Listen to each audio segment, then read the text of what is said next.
السلام علیکم ورحمۃ اللہ وبرکاتہ۔ نحمد و نصلی علی رسولہ کریم، اما بعد۔ میرے محترم دوستو، آج میں نے فیس بک پر ایک ویڈیو دیکھا کہ ایک عورت ہے جو مدینہ شریف عمرہ کرنے گئی ہے، اور عمرہ کرنے جب گئی تو وہ خانہ کعبہ کو دیکھ ہی نہیں پا رہی، یعنی اپنی نظروں سے، اپنی آنکھوں سے خانہ کعبہ کو وہ عورت دیکھ ہی نہیں پا رہی۔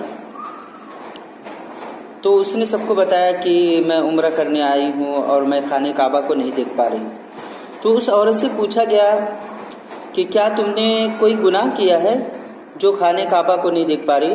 تو اس عورت نے بتایا، میں نے تو کوئی گناہ ایسا نہیں کیا، لیکن کچھ دن پہلے 2 لوگوں کا ایکسیڈنٹ میں انتقال ہو گیا تھا، یعنی ایک میاں بیوی کا ایکسیڈنٹ میں انتقال ہو گیا تھا۔ تو ان کے بھائی نے ہم کو، یعنی اس عورت کو، ایک تعویذ دیے اور بولے کہ میرے بھابھی کے منہ میں رکھ دینا۔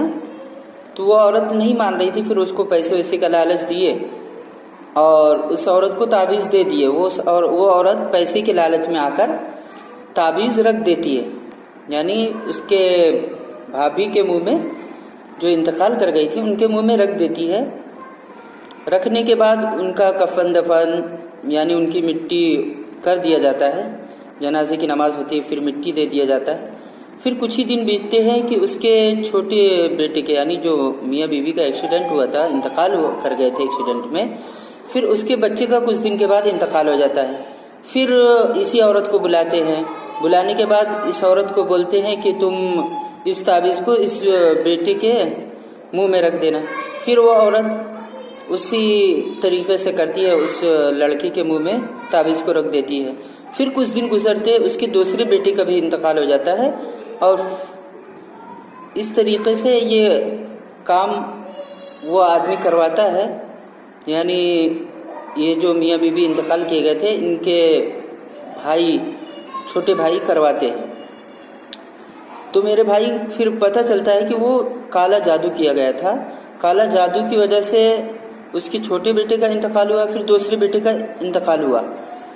میرے محترم دوستو، جادو کرنا یہ گناہ ہے، یہاں تک کہ نبی کریم صلی اللہ علیہ وسلم ارشاد فرماتے ہیں، جو جادو کرتا ہے یا کرواتا ہے وہ ہم میں سے نہیں، یعنی وہ مسلمان ہی نہیں۔